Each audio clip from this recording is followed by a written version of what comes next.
Recorded live from the mats of Radical MMA in New York City. The Martial Culture Podcast. Your source for in-depth combat sports and martial arts insights with Coach Renee Dreyfus and Matt Peters. Ring the bell and let's get it on. Pardon me for yawning. I'm just recovering from this weekend's fights. Yeah, the main event, right? Xanax. How are you? I'm good. It's great to see you, buddy. And, the rest of the card, especially some of the prelim fights, but there was some really great stuff. It just, the main event definitely did not deliver in a lot of ways. Now, one, there was not a tremendous much of action, but then also it was just not very interesting. It was a slugfest that could have happened, 10 years ago. There's nothing, Ivanov probably not ready for the prime time, a title fight. But also Dos Santos is a fading champion, and I don't want to say he's a one-trick pony, but he's a hands guy and he doesn't really mix up. Though he did show improved kicking. Like before he wouldn't even kick, and now he threw some wheel kicks, some interesting things. So definitely he switched. He's training a lot with Rowan Carnero, who I personally have a real love for because he uses the rack guard. And you can see he's improving, but at the same time he's older. He doesn't have his hand speed as much, and he's not showing the same technical, amazing performance in striking and the evolution that you see like Chad Mendes. Did you see the Chad Mendes highlight? No. Oh my God, it was freaking amazing. So this is what MMA is. This is what it is. So he was in an orthodox stance. He switched to southpaw, which means lefty for those guys not used to it. He switched southpaw. Then from there, he made it look like he was going to do a takedown, and came up with the big overhand and just knocked the guy out. Mm-hmm. It was so perfectly evolved in different martial arts. So what the switch stance is actually originally a Muay Thai move. Okay. So there's switch stance to a kick, but instead of a switch stance to a kick, he switched his stance to 45-degree angle. He was looking to angle out, and that Team Alpha Male does that a lot. They have these angled out. TJ Dillashaw does, not Team Alpha Male anymore, but Cody Garbrandt, they do that 45 angling really well. I absolutely love their style. But instead of just sticking with Muay Thai, with that angle change, he mixes up the wrestling, and a lot of the Alpha Male fighters, and Dominic Cruz is not an Alpha Male fighter, but he does the same thing. He switches stance and hits takedowns. He made it look like he was going to do a takedown, so there you have wrestling, but he faked it, came over with a big overhand, like bazooka haymaker, not a haymaker, overhand. In this case, it was the left, and knocked the guy out. And it was like in the span of 1.2 seconds, he drew on 3 martial arts. Not that Muay Thai doesn't overhand, but it was more like kind of like a boxing thing, And Muay Thai, wrestling, boxing put together seamlessly, instantly, and boom, hit it. And then the finish was from the spiral position, which is wrestling and jiu-jitsu. Again, it was just pop, pop, pop, pop, pop. And he did pass the guard too, so there was some jiu-jitsu on the bottom. Beautiful ground and pound. It was everything I like to see in an MMA match. Not just because he won, but because he drew on so many martial arts, and so technically and seamlessly, and it's mixed martial arts. Now, it's like mixed martial arts is not a style. It's just a way of thinking about fighting. There's no I'm a black belt in mixed martial arts, although, some people say that. There might be. Yeah. I mean, that's the thing. That's the point, is it is becoming kind of like its own style. I don't think it'd ever be like I'm a black belt in MMA, but, I have my own fighting ranking in my fighting system, a radical fighting system, which is very strongly based in a number of different martial arts, but it is with an MMA orientation. And Pat Miletich was the first to say Miletich fighting systems. Jackson Wink, same thing. A long time he was having ranking in his fighting style, which is an MMA orientation. So, the way you approach boxing is not the way you're going to approach striking in MMA, because obviously you can do different things. You can fake the takedown.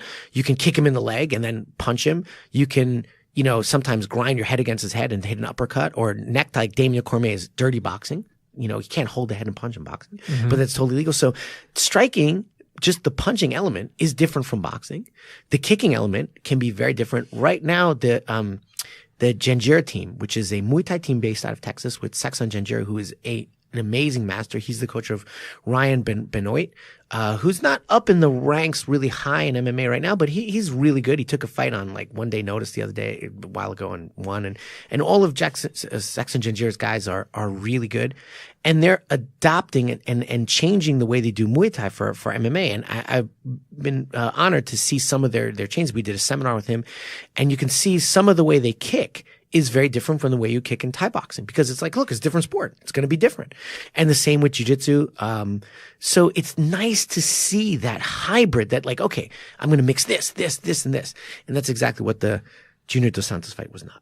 It was like, okay, we're going to punch each other in the face. Punch each other Chad in the Mendes, face. he was away for a while. Took a long time off, like about a year almost, yeah. Was that a violation? No. No, it was an injury, I believe. Okay. Yeah. No, I don't think it was a people violation. mixed up. There was one guy on the fight card I know who had some issues. I forgot who it was, but it was for marijuana or something. But it wasn't Chad Mendes. Yeah, I think it was his opponent, Miles Jury. I think it was his opponent, Miles Jury, who was it, Miles Jury? Someone like that. But he got a little bit one thing for a no contest for marijuana or something. Can you look it up? I think that's what it was.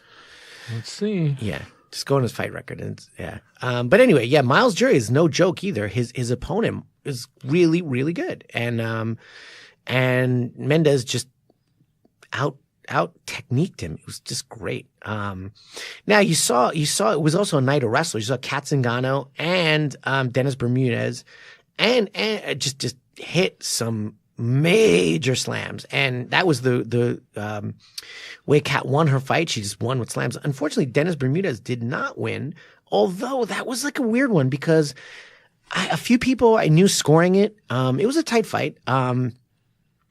But they gave it to Dennis Bermudez, but in the Boise, the referees gave it to Rick Glenn. It was tight. That's an interesting fight, but definitely Dennis Bermudez, he had a lot of takedowns and was really, really good. And then we had the Sage Northcutt fight, and Sage is like this lightning rod for criticism because he's like, oh, he's a pretty boy and this and that. And I know you're not the biggest Sage fan, right? I haven't been impressed with him so far. Yeah, right. And his debut fight was pretty good, but I think it was, he was one-dimensional in that he was a striker and also not, an outside striker, not an inside striker. He just didn't have he was put in the big leagues too quick, like Ivanov, just not ready for prime time. And it's a shame. But you know what I think it is? It's like Sage is like the guy everybody likes to hate because he's a good-looking guy. He kind of looks like a pretty boy. And you're like, oh, that's the guy who got all the girls in high school. He's Justin Bieber of MMA. Yes, exactly. And you're like, motherfucker, I hate you. But you know what? It doesn't seem like he's a bad guy. And you know what? I was also impressed for a lot of his time in the UFC. He was also at the same time a full-time student in Texas A&M University doing a degree in engineering.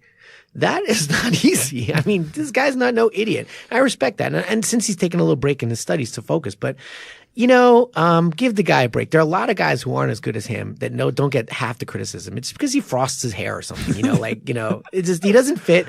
You want to see a guy with tattoos and, everybody wants to see Brock Lesnar. They want to see Sage Northcutt, with this frosted hair, but at the same time, he overcame a lot of adversity in this fight. And the guy he fought, Zach Otto, was awesome. I mean, until the end, he made some big mistake, but he cracked him, took him down, did a beautiful high-level jiu-jitsu pass, which we call the Leo Vera system. Leo Vera is an amazing jiu-jitsu coach. He actually cornered Mackenzie Dern for her last fight, and his brother is now the jiu-jitsu coach at AKA, Rico Vieira. And they have a unique way of passing, which is amazing. BJ Penn used to use it. And he just went, boom, boom, boom, used the Leo Vera pass to right to the mount. What was that? Yeah, he went, boom, boom, boom, right. He just went right to the mount. And he just cracked him right to the mount. And then Sage was in trouble. I mean, he was in trouble. But he worked his way out. Hit a Marcel guillotine at the end of the mount and wound up at the end winning. And then Zach Otto, you could tell he blew his cardio. He just blew his cardio. He didn't pace himself because he thought he was going to finish it. And the second round, he comes out. And, I always say the cardinal rule of MMA is when you get hit, don't get hit again. Don't get hit again. That's my rule in life. Yeah, exactly right. No, I mean, but he didn't manage position. He was just coming forward. And he did a low John Smith ankle single, which really is not the best move for MMA. And then he just wound up eating hammer fists and he just died. And I was sad, but he'll have a great career because this guy's pretty good. He showed some great technique. He just has to be a little bit smarter with his energy management. And also, you can't sleep on Sage Northcutt's power. But I got to give him, the guy had guts. He was getting wrecked in the beginning and it was a real gut check. And he's been criticized. Sage's been criticized with that, cause he tapped early with that arm triangle, which is not what it was. We talked about that on the podcast. One of his fights, he got put in an arm triangle and it was like, oh, he tapped early. No. That was a really tight arm triangle. Just people are not familiar with that variation. And, this one, he showed a lot of heart. He came back and he also showed a whole lot of power. But the fight of the night, the one that just you have to, it was amazing. Was it when Brock Lesnar came into the ring and no, that's threw not people this down? one. You didn't see him this weekend? He came in the ring again. He jumped over the cage and he just started throwing shit all over the place. But really? No. Oh no. Sorry. I was like, did I miss something? WWE is bleeding in. Yeah, I keep getting confused. What was the fight of the night? Yeah, it was Nico Price versus Randy Brown. Randy Brown's a New Yorker, so definitely it's nice to see a New Yorker trying to do well. And he had started out a nice career in MMA. Took out the guy who took out CM Punk in his last fight. And then he fought Nico Price. Nico Price, this is really interesting. It's really interesting because, again, MMA is about evolving and creativity and movement and breaking the rules to reform them and try something new. What you saw was a finish that you've never, ever seen before. I posted it on the page, and I want everybody to check it out. He went for a leg entanglement, which looked like he was going to go for a leg lock, but he used his shin to defend himself from strikes, which is called in our academy called the shin spider, right? It's like a spider guard is using your legs to kind of control him and use your shin instead of your feet. Mm-hmm. And it was a hash, it was one shin, and then he adjusted the shin position, and he hooked his foot, and he's underneath the guy, but he hooked his foot on the guy's neck. So he has one leg entangled on the other guy's leg and one foot against the guy's neck. And from there, he's like, I can hammer fist you here. And he hammer fisted the guy unconscious from the bottom. It's only one of two in the history of the UFC, 25 years, only two knockouts from the bottom. The first one was an up kick. Who was it? It was, John Fitch, I think. John Fitch did an up kick and knocked the guy out. I mean, there's some other up kicks outside of the UFC. Renzo Gracie has a famous one. There are a few others, but in the UFC proper, it's only been one up kick knockout that I can remember. And this one was interesting because it's the only punch knockout ever from the bottom. There's never been a punch knockout from the bottom. Wow. And he just held his head there. The guy couldn't move his head, and he hammer fisted. And guys, hammer fisting does not exist in boxing. Does not exist in Muay Thai. It is a traditional martial arts technique, most commonly associated to karate and some kung fu. So to see the hammer fist, which has always been a very utilized punch in MMA on the ground, just turn the fight. Yeah. Absolutely amazing. And actually, I'm not going to spoil the beans, but our radical system has something similar. Ooh. Yeah. Something that I drew from my training. So I'm not going to spoil the beans until we actually use it. But when we do use it, I'm going to come on and I'm going to show it to you. Yeah, it's going to come up. It's going to come up. But we do actually do something similar. Though this was different and interesting, and I'm going to totally steal it. The hammer fist always looks like a panic fight move. Like I need to hit you with something. Sometimes it is. No, you're right. You're not wrong. But when the guy's on his all fours and you're kind of controlling his hips and you start hammer fisting him, it's very common. Anthony Johnson used to do that all the time. Also, you mount. Sometimes you're going for punches, but the guy turns over, so you hammer fist him from knee on the belly or mount or back mount. Mm-hmm. So, it's a legitimate move. It's real legitimate. You can get a lot of power with it too. Oh yeah. Yeah. But you're right. Sometimes it's like this crazy panic move. But you know who threw? I think it was Brian Ortega from the guard. Also threw a really nice hammer fist to a guy trying to pass his guard and really hit him. He didn't knock him out, but he threw some. He usually throws elbows, but I remember one fight he threw a nice hammer fist, and the guy's like, "Oh crap, that hurt." So usually from the bottom, the guy punches from the bottom. It doesn't affect you because you can't get your hips into it. Yeah. But there's certain things like elbows and hammer fists where certain positions where you're like, man, I gotta respect that. That is something else. Mm-hmm. And this was fascinating because you've never ever seen it before. We're living in an exciting time where you just see stuff that you never thought was possible. I'm like, I never thought of that. I mean, as I said, we have our own little simple thing, but to hook the head like that, it was really cool. It was really cool. You just could bring a real hammer into the ring. Is that your plan? Oh, sorry, guys. I just spoiled everything. Yeah, you see it's Thunderdome, chainsaws. Yeah. Chainsaws, Remember Beyond Thunderdome? Sure. Yeah. 1 man in, 2 men out. So it was an interesting weekend. Master Blaster Control Bartertown. All right.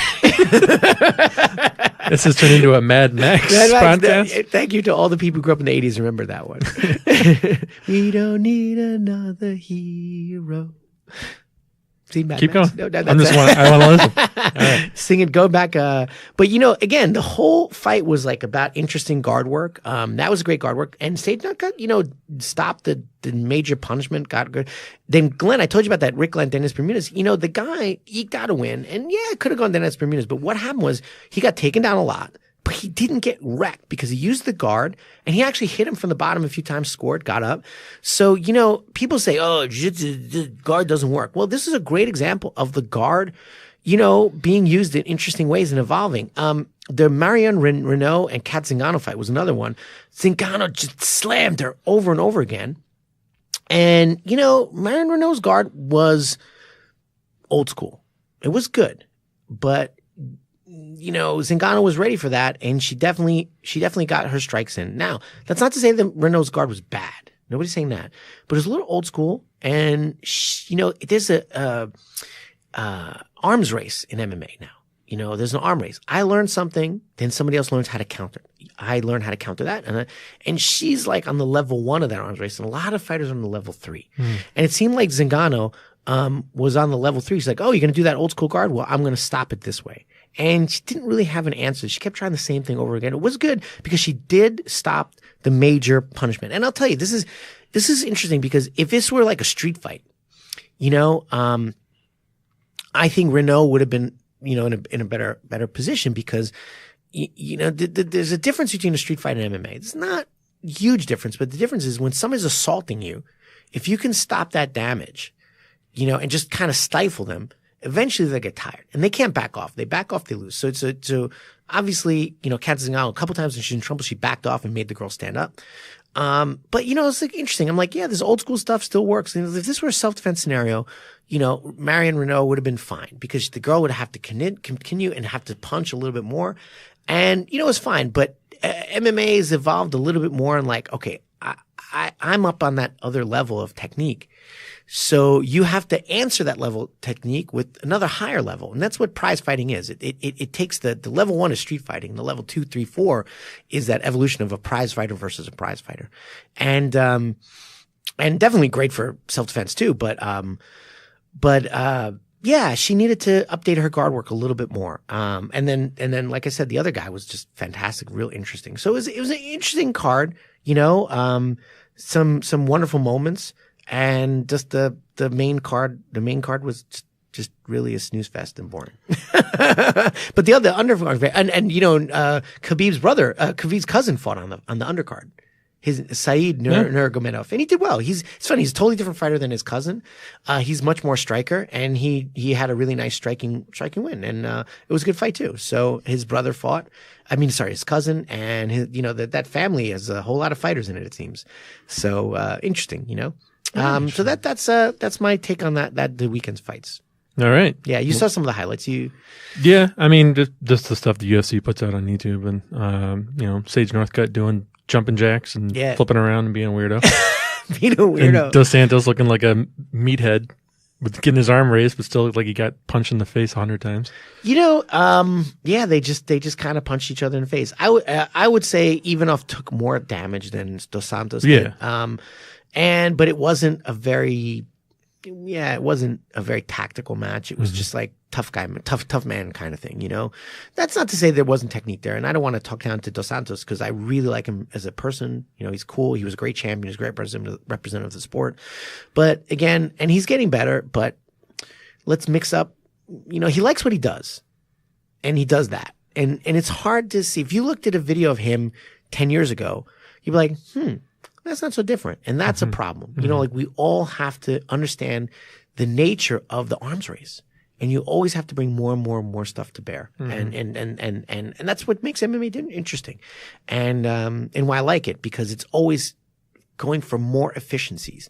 This doesn't mean the old school stuff doesn't work, but you have to update it too, you know? And then, you have to update it. So speaking of like the arms race and updating the techniques, where's the origin of martial arts? Like, what was the impetus of the martial arts world? I mean, people think that's like samurais in the hills of Japan. So that's an awesome question, and I love to talk about the history of martial arts, and because it's something I'm fascinated with. And first of all, every single culture in the world has their own martial art, and we don't give credit for that. But is there a definition of martial art? It just means fighting. Let's define terms, right? That's great, because we tend to say, when we say martial arts, we tend to think of like karate, kung fu, taekwondo, like Asian martial arts, right?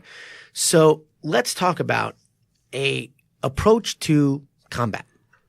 The Native Americans, Africans, Europeans, Middle Eastern, wherever, every Eskimos, I'm sure. I don't know for a fact, but I'm sure, right? Hawaiian, the Polynesians, Romanians, all this. Everybody has some form of combat. And most of those, funny enough, almost every culture that sociologists have ever come into contact has a grappling art. Not everyone has a striking art. And almost all of them have weapon arts, whether it's like, blowguns of the tribal people in Indonesia, or if it's sword fighting of the Philippines, knife fighting of the Philippines, or Western, two-handed sword and armor of the knights, or ancient Rome, the gladiators, whatever. There's weapon combat and there's wrestling, and some have boxing too. And generally, you'll find that if the places that have boxing are more the poorer areas, which changed. Boxing was like kind of a poor man's sport because you can't punch a guy in the face when he's wearing armor. Or it hurts. Right. Or it was a prize fighting sport or a competitive sport where you were like, okay, we're getting in a ring and nobody has armor. So the origin of boxing is actually in ancient Greece. And got very, very popular in ancient Rome as well. But what happened was the Romans changed it and made them wear gauntlets. They turned into a blood sport. Shoot. So they have gauntlets with like even metal studs on them. Nice. Like, Mad Max, we're coming back. No, exactly. That's what the gladiators were. It was the ancient Mad Max, and they turned into a blood sport a little bit. So it went out of favor. But boxing was always like kind of like boxing and the quarterstaff in ancient Europe. And wrestling were always the kind of things that the common people studied, because obviously they didn't have access to steel. So the best weapon would be quarterstaff or bow and arrow. And then if they got into hand to hand, it would be wrestling. And if they got distance, they'd try to punch you in the face. And in the 19th century, boxing became rehabilitated by the nobility or the aristocracy of England and became the rich man's sport. And in France, it was the fencing. And fencing became kind of a dueling thing and things like that. So every culture has their martial arts. But you look at the origin of what we think of Asian martial arts. Let's just stick there. And we always think of it as like, the Shaolin Temple or this. And every culture had some indigenous training. So you can't say, oh, this guy created this and he, because the origin of supposedly of jiu-jitsu is like, Bodhidharma came over, which is a Buddhist priest, came over into Asia and taught Shaolin monks how to fight. And then they taught everybody. This is bullshit. It's like, that's just like these stories of legends that there was some great guy. And we talked in the last podcast that the Asian culture likes to link up to great figures of the past to establish, clout, so there's this, Bodhidharma. You can't get more famous than that guy, the guy who introduced Buddhism to, this kind of Zen, he's not the only one, but the guy who introduced that sort of religious culture to Asia. It's, big deal. Big deal. Right. So, hey, that's our founder. Oh, really? Okay. Well, that's cool then. It must be awesome. Right. Or, like I told you, last podcast, we were talking about Wang Fei Hung, like, oh my God, famous guy. Okay. He's our founder. Right. Yeah, not really. And the same thing, in Japanese martial traditions, there's a lot, Miyamoto Musashi, famous swordsman, like, we lineage from this guy. Yeah, not really. Or the Takeda clan is the famous Japanese samurai clan. So a lot of Aikido, like, yes, we're from the Takeda clan because, they're super famous. Really? I don't know about that. I'm not saying, yeah, exactly. Right. Anybody can say where they're from. Right. Yeah. So, but, one thing that Asian martial arts never accept is the concept of cross-pollination. So let's look at different martial arts, like the martial art of karate. Obviously, they have lineage to China. They admit it. So there's Chinese martial arts stuff came over. Have you ever heard of the French martial art savate? It was really interesting martial art. It's the first international martial art. It was French traders. They went to Asia and they learned kicking and they combined with boxing and French short knife fighting. And so they created this thing for, hey, you're on a boat and you get attacked by pirates and I'm wearing steel tip shoes. So I'm going to kick you. Sure. And I'm going to kick you with steel tip shoes. Shoes is going to hurt, Yeah. So, and I'm also going to have a short dagger or I'm going to punch you. So that was the origin of the savate fighting, Mm-hmm. And every martial art, even the Asian martial arts, are products of cross-pollination. The most one, this is very, very, very controversial, but there's a lot of historical evidence to show this, is that let's look at ancient Greece. Okay? Ancient Greece had this martial tradition, very martial tradition, which is tied to the Olympics. In our very first podcast, we talked about it. So in the ancient Olympics, there was boxing, and there was also this competitive ring called pankration. Pankration was ancient MMA. That's what it was, except they were naked. And the referees had red metal rods. Yikes. If you cheated, they would smack you with the metal rod. But it allowed all sorts of illegal stuff: groin hitting, hair pulling. And there was no biting, but I think you could, if you had the opportunity, you could stick your thumb in the guy's eye or something like that. You could fish hook, which means, grab the guy. Sure. And so it was really Thanks for intense. not showing me on me. Oh, wait a minute. I haven't said I wasn't showing. I gotta lose another bet before we do that. And you gotta wash your hands. That was fun choking last night. Yeah, I had a great time too. But it's this ancient martial tradition of pankration that had these great famous fighters. In our very first podcast, we talked about that. And this was not only a sport, which we walked just like MMA today, was a very, very popular sport, became part of the Olympics for years and years and years. But it was also a major training tool for Greek warriors. Because what's the best way to train a warrior to be tough? Well, put him in MMA. Mm-hmm. And that's true today. Look at the military. American military is adopting MMA as a training paradigm. So you start out with Gracie combatives, which is the jiu-jitsu part, but then you build up and they have these combative tournaments now in the U.S. Army where the first rounds are just grappling, but the final is basically MMA in your combat dress.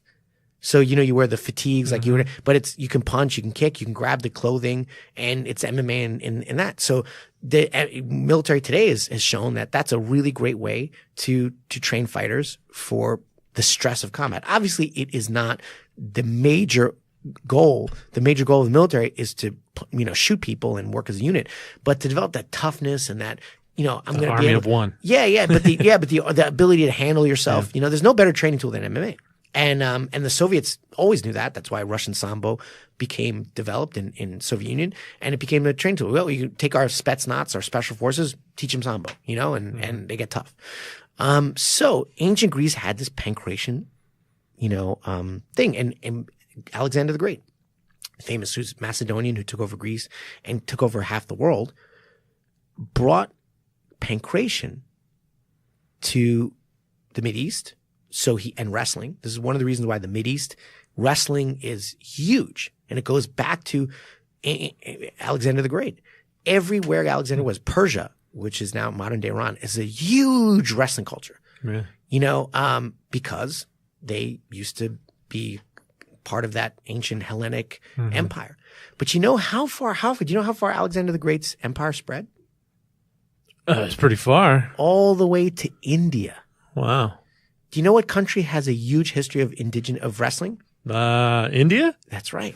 That's right. And there was still, we have some political issues in Afghanistan today, but Alexander the Great, a lot of his army settled in that area, in the border in India, northern India, Afghanistan. This is why actually a lot of Afghanis have red hair to this day. Huh. They have red hair because they have a lineage back to ancient Greece. They have these communities of guys. They're like, you're Middle East, kind of like Eastern, not Caucasian, quote unquote, looking, except you have like bright red hair, like an Irishman, Interesting.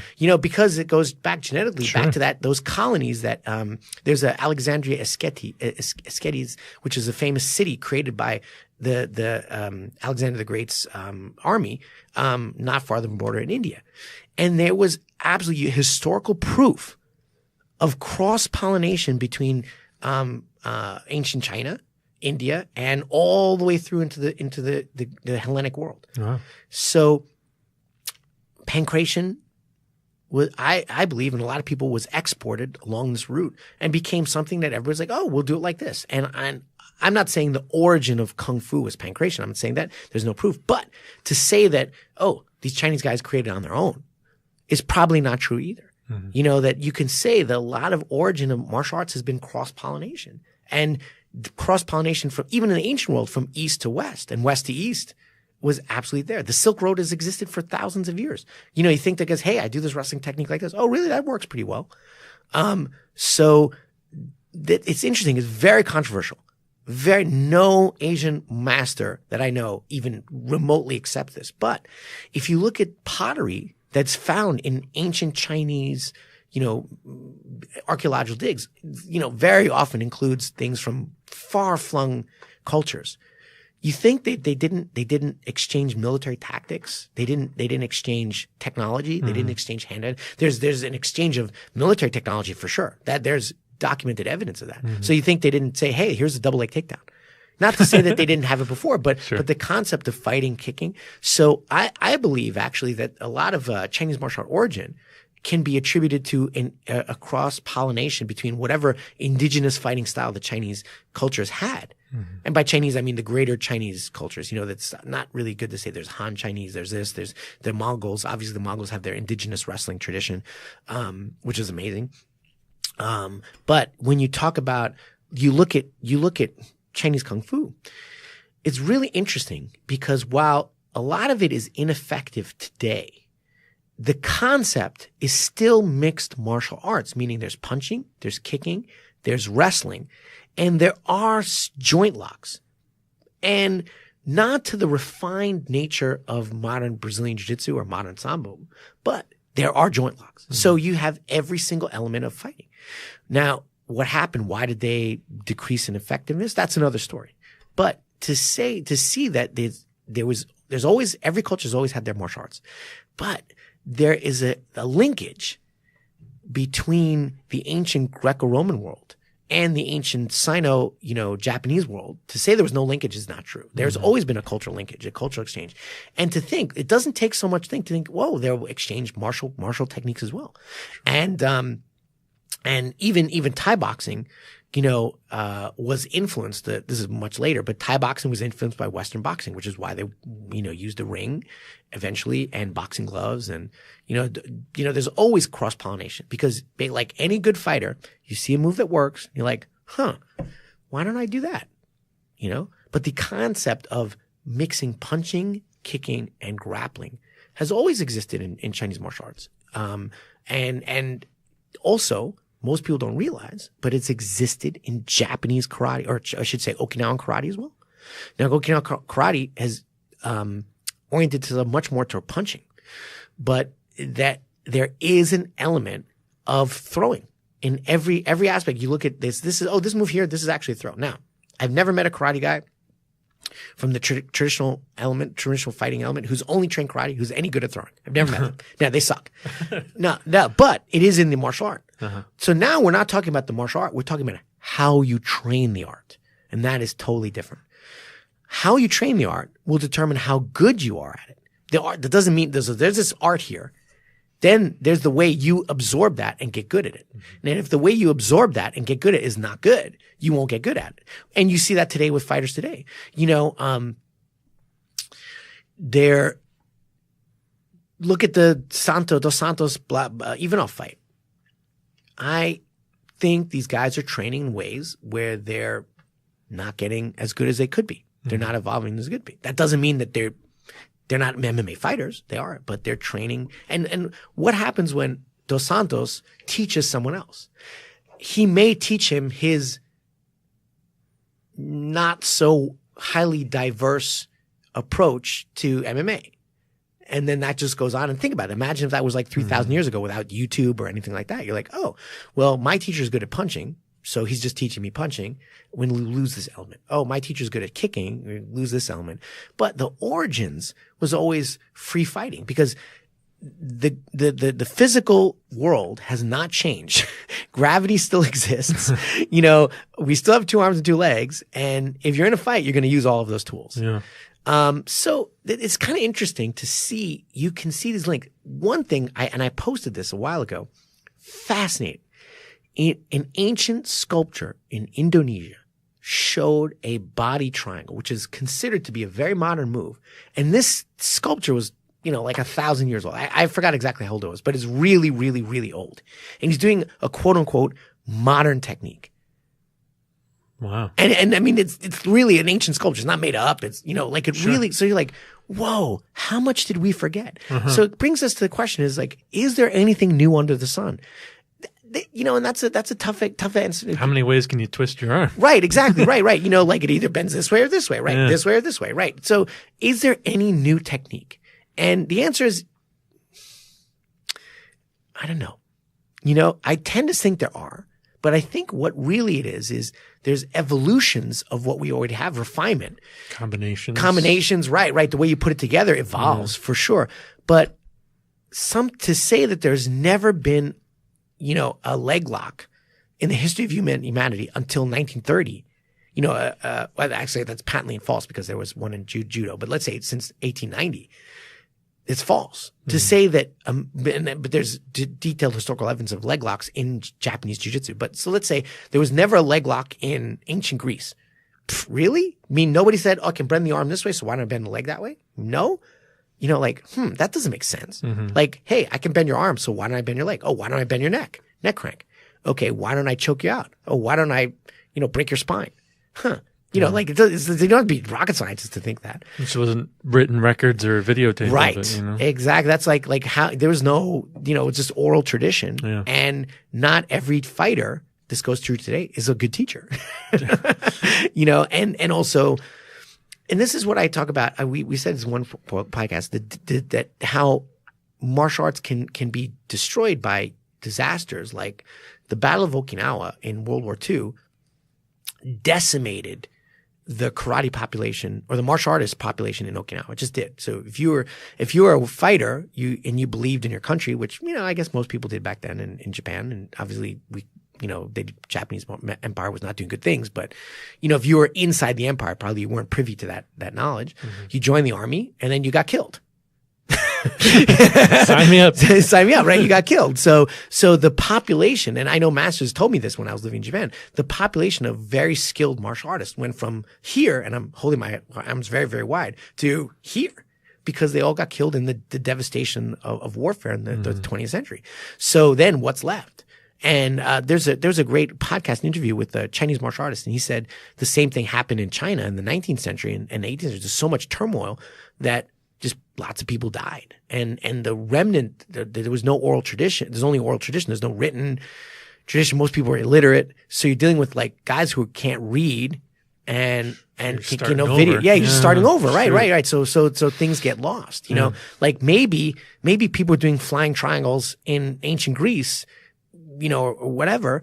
The Finnish position that Chad Mendes did, it's called the wrestling ride or spiral. That I can take you to the Metropolitan Museum of Art and show you pottery where a guy is doing the exact same move 2,500 years ago. Exactly. Identical. That tells you something right there. It's fascinating. But triangle choke itself is an interesting difference because there's no record of a triangle choke on the neck before Oda Tsunetane in the 19th century. So did it exist? I don't know. But there's no record of it. There's also no record of certain what we call modern moves like the the modern Danaher, what we call the 401 or the saddle, which is a leg entanglement, a very modern leg entanglement for a heel hook. Heel hook did exist, but that entanglement, which was developed by the Soviets, the basic entanglement was developed by the Soviets in 1930 and then evolved recently by the John Danaher from the Renzo Gracie team, and a totally new system, way of controlling and attacking the legs. Beautiful system. Yeah. But that entanglement was created in the 30s by Soviet scientists investigating and evolving that move. So the heel hook exists, but that entanglement did not. So at least as far as we know. Who knows though? Maybe some ancient, Egyptian was entangling guys' legs like that, and it's not hard to think. That's trippy. I'm in my head right now. I'm thinking about like what did we lose? Right. No, what martial arts did the Atlanteans practice? It's funny because no, because this switch stance, like the Africans have more. When we think of martial arts, we don't think of African, but the Africans have this martial art called lutte, which is French for fighting. Just French means fighting, but it's different names all around Africa. But it's usually boxing, punching, some kicking or no kicking, and a lot of stand-up wrestling like Greco. So they have a proto MMA. There's nothing on the ground because the rules say once you get to the ground, it's over. But depending on the country, right? But they have a way of mixing striking and grappling, not unlike what we see Daniel Cormier doing, the dirty boxing. So because there's like you grab and you can throw them, but you can punch and throw and grab at the same time. And so because of the rules and the competitive arena, those techniques were never lost. But in ancient Europe, there was a strict division. Pancration was made illegal after the Roman Empire because Christians took over the Roman Empire. And they're like, they were not fans of the gladiatorial arena because, a lot Jesus. of them thrown to the lions. Actually, oh yeah. Well, as I understand it, historically that never happened. There was never like Christians thrown to the lions. It was like propaganda. Russell Crowe did it though. I saw him. He did. He did it. Yeah. Bad man. Right. No, but there were massacres of Christians and things like that. Right. So gladiatorial combat was basically banned. So pancration or MMA, that proto MMA was gone. And the only thing you practiced was the individual development, the boxing or the wrestling as cultural folk sports. So basically like fair sports, like, see if you can get a fall, like you have a fair and, and this is the European tradition. You have like the summer solstice, and then we have like everybody gets together, and all the men see if we can trip you over. Whoever trips falls in. No, but you know how it is, right? And it sounds stupid. No, but that's folk wrestling in America. That's how it got started. Like you go to a fair, and then you wrestle to see who falls over loses. It's like a game of sumo wrestling. Exactly. Well, that's what Greco-Roman wrestling is. It's sumo wrestling. Yeah. It's just the rules are a little different. No wonder wrestlers are weak. No, but who said that? The origin of American folk wrestling is that it comes from the festival tradition. It's not like I'm going to be a tough guy. It's the festival tradition. It's you're strapping young farmhand, and you're like, okay, see if you can take this guy down, put him on his back. Did you ever go around those medieval festivals? I have never been. I went to one, big giant turkey leg, and they got the caber toss where they're throwing logs in the air that are like 40 feet long. No kidding. Yeah. No, you know what? Hold on. When I was like 13, I did go to a Renaissance fair once. Yeah. With 13. That was a long time ago, so I forgot. But yeah, it was actually kind of boring. I think I went to a bad one. The one I went to. A lot of people making crazy jewelry. And was it around here? Or? It was upstate New York. Sterling is the big one. Yeah, maybe that's an upstate New York. Yeah. But there was a lot of wenches, and I was like 14, and they're all wearing like corsets, and I'm with my mom, and I'm like, I'm 14, and there's a lot of cleavage hanging around. I need to go home. But back to the fighting. So yes, that's where the wrestling kind of evolved into. Just picture that. Don't picture it. I was there too. You're a little too much hormones. What day was that? I was a Tuesday for me. Was it? I was a Sunday. I remember my friend Tom, who was older, took me there. He's like, let's go to the Renaissance Fair. It's fun. And for some reason, it was an overcast day. It was a little boring. Yeah. And then we left and we had Japanese food. Full circle. Yeah, it was fun. I want to go to the food one. Medieval times. There's one in New Jersey. Let's go. I'll totally go. Do you ever see Cable Guy? Yeah. Best scene. Best scene. That's a terrible movie, but it's a great scene. Yeah. I derailed the whole conversation. We were talking about best fairs and wrestling. Wrestling, right. But wrestling comes out of the folk tradition and in Europe, and because it was like, oh, these are rules, the submission wrestling was lost. Mm-hmm. And the combination of boxing to wrestling was lost. It was lost, but it existed. Who knows what we lost? Maybe there was a triangle choke guy in ancient Greece. Who knows? But definitely there's evolution, like you saw in this fight, evolution of positions. So the shin position that Nico Price had is a typical, call it half shin spider, very old position to protect yourself from strikes. He entangled his leg to get a leg lock. As I said, since the Japanese judo, leg entanglement, basic leg entanglement is something that has been part of, judo and jiu-jitsu tradition forever. Mm-hmm. He put the two together and then turned it into a punch to the guy's face, a hammer for his face. Now that is new. So two old techniques combined and evolved in a different way. That's new. And that's definitely happens. There's better ways to punch. The technique of punching evolved more in the 20th century with the growth of Western boxing as a sport than it ever existed before. The technique of how to use your hips, how to generate power, how to do footwork, and Ali himself, nobody said the cross and the jab didn't exist, but Muhammad Ali, first Sugar Ray Robinson, then Muhammad Ali changed the way people boxed. They just changed the way people boxed and boxed better. And the coaches following that. And then you have Sanchai in Muay Thai changing the way, and Semart, who we had at a seminar at my academy, changing the way people fight in Muay Thai. And the Gracies changing the way people grappled. So the techniques always existed. And people get on the Gracies never created those techniques. Yeah, they existed. But they created more evolved versions of them, more refined versions. So the refinement is true. So absolutely, that's the case. So if you look at someone who did a punch in, 1850 and you look at, fighting Joe Sullivan, 1890, like John Sullivan fighting, and then you look at, Lomachenko today, this is totally different. So, but they're doing the same moves. Yeah. They're just evolved them. But punching, jab, cross, and a hook have existed since human time immemorial. Armbar. There's arm bars in every martial art, even karate, taekwondo, the way Gracie Jiu-Jitsu focuses on certain leverages and evolves them and sets them up differently, and judo too. And there's a famous judoka named Yatsukevich who developed the rolling armbar. Nobody did the rolling armbar before Yatsukevich. Just didn't exist. It did not exist. Now it's a huge part of judo. It's one of the major attacks, the rolling armbar. And the Mendes brothers, which are very famous jiu-jitsu guys, they are masters of it. They take them from everywhere, and they've evolved that technique even further. But that evolution of an armbar, that setup, is 100% new. But the armbar's not new. The armbar's old. Yeah. So, but the question is, what is new? What is new? Maybe there was some guy doing the rolling armbar back in, the 6th century BC. There's so many things that we've talked about this before, about the evolution of humans. Yeah. Just the biology. Yeah. Absolutely. And the physicality, nutrition and longevity of lifespan. So many things go into play. My one favorite videos is where they compare the 1935 Olympics versus the 2016 Olympics. Yeah. And somebody does they do a flip or whatever, and they won a gold in the 1930s, and then they do a huge routine, and they get a bronze. Right. Or they don't win anything at all. Right.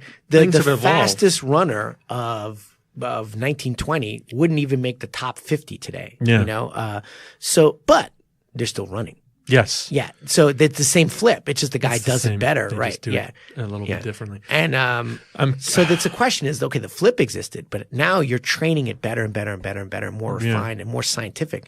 And definitely the scientific revolution.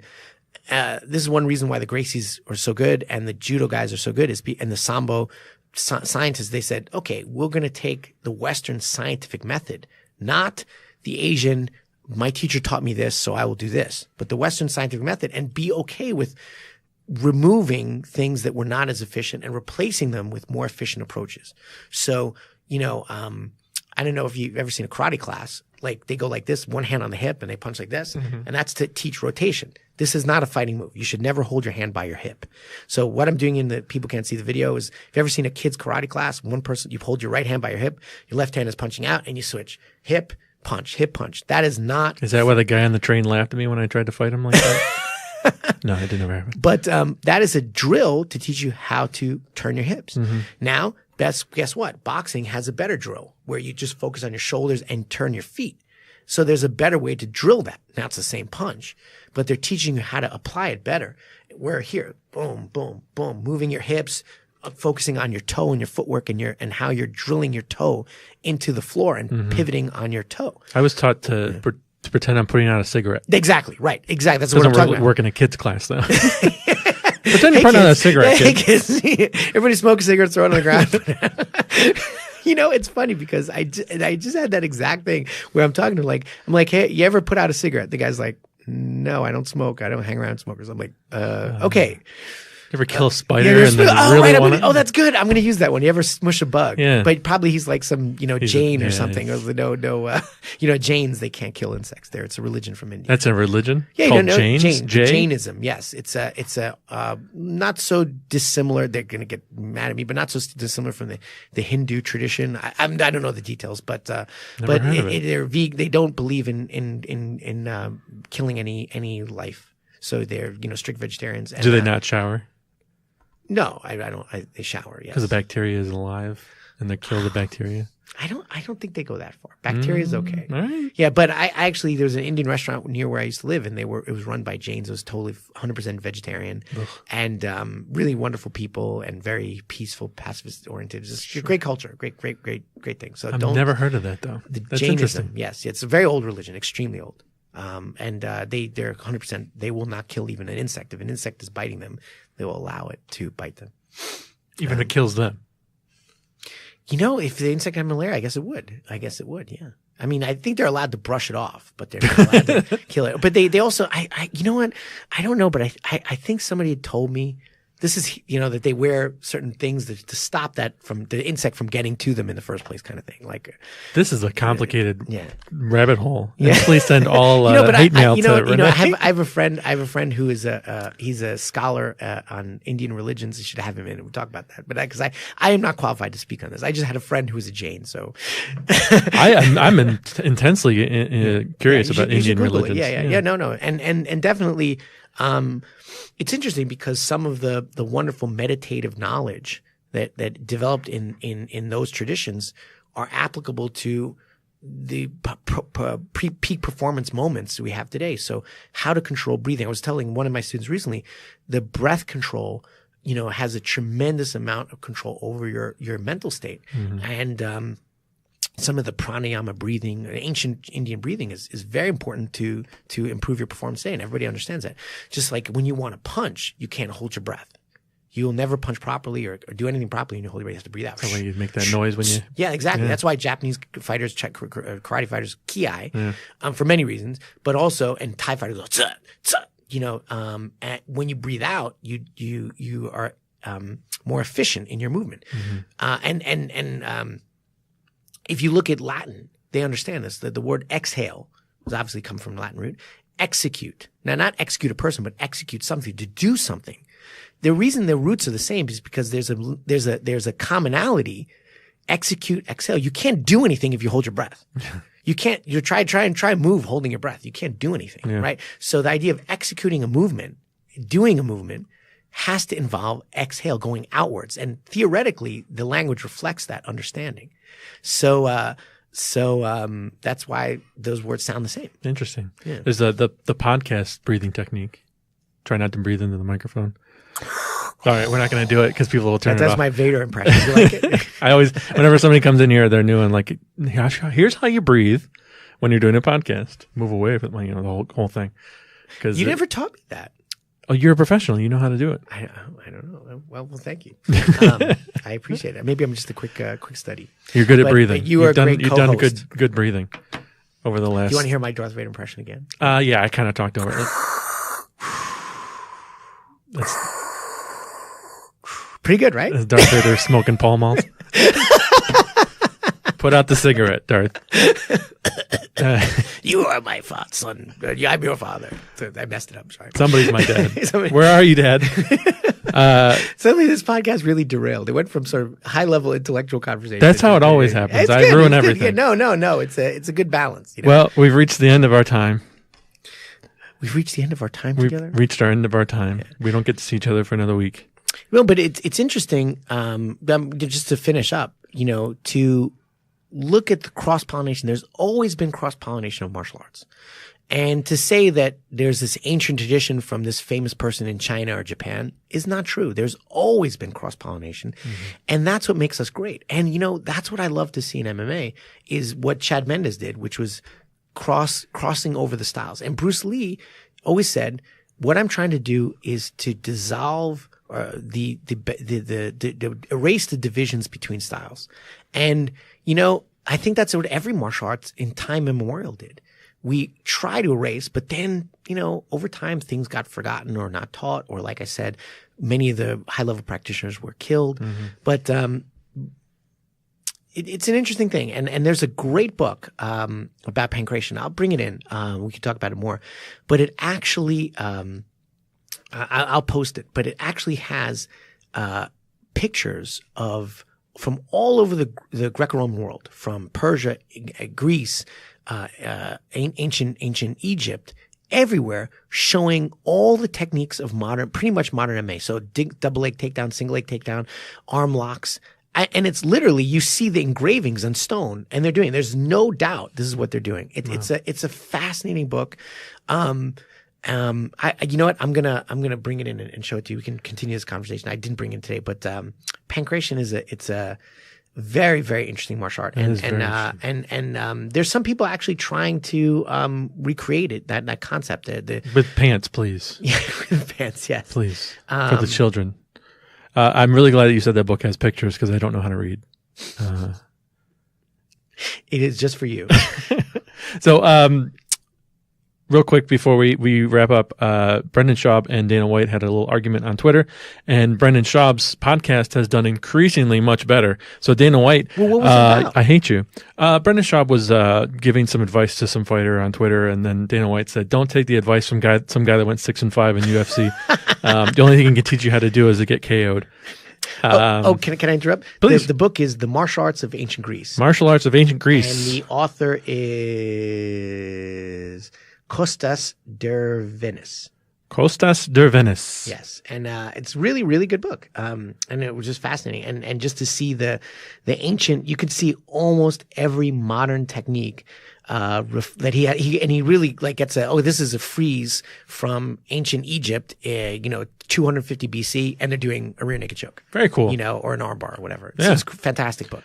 I need you to say 2 negative things before we end the show.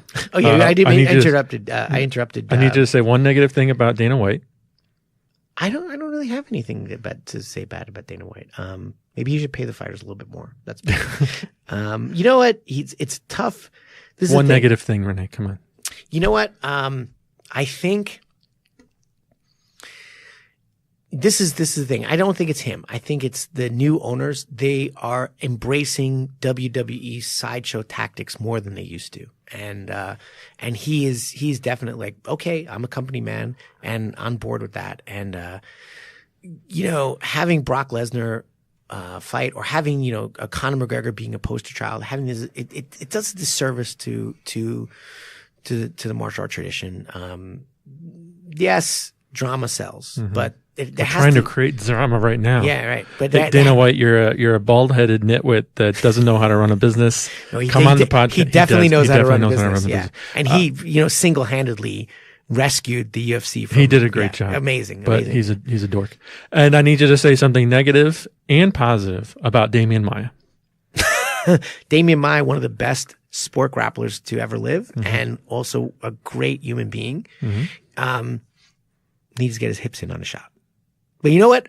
I was sparring on Saturday, and I didn't get my hips in on my shot. And I'm like, motherfucker. You are the nicest person in the world. No, I did the same thing. I did it, and I'm like, oh, that's what happened. I didn't get my hips in. I was training with my friend MRC, and I did a shot. I didn't get my hips in, and I freaking failed. And I'm like, oh. I asked Renee to say 2 negative things. No, I know. I'm not going to get on the Damian Maia train. We're just trying to neg him into coming in the show.